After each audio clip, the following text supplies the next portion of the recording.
Well, Dean, with the exception of that kind of late surge by Arizona, the score didn't even really seem indicative because you guys seemed to really control the pace of play. I mean, how proud of you were? Yeah, a couple of minutes. Obviously, we talked about that before the game, and to the group is that we have to respect them, but we wanted to respect who we were too, and we thought for the most part we did that.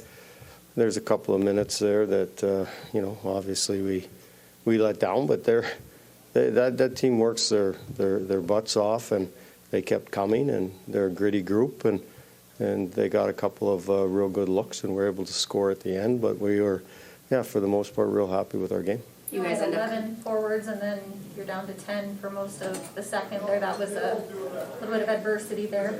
Yeah, and it probably took a bit out of us, I guess, maybe.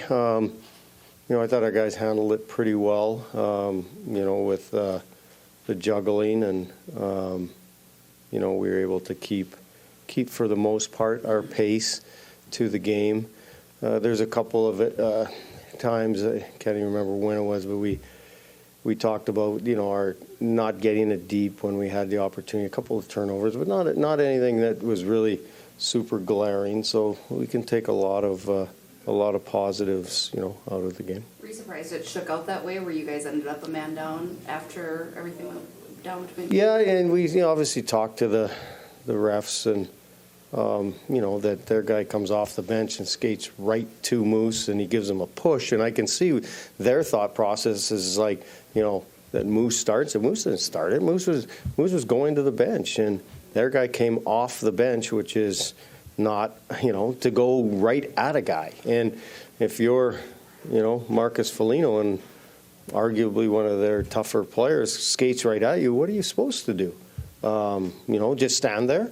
Like, you just don't do that as a hockey player. So he gave him a little push, get out of my face.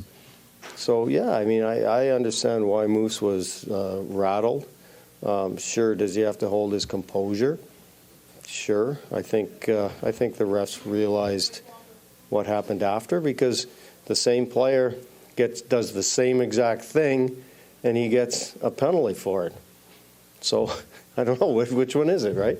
So, but we killed that 4 minutes off. That was a big point in the game. Gustafson unable to back up. What's his status, or what's kind of going on?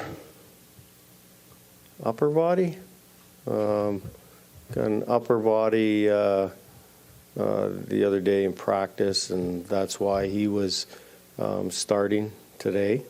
But in practice yesterday, got an upper body injury, but not serious, we don't think, to keep him out of Tuesday's practice.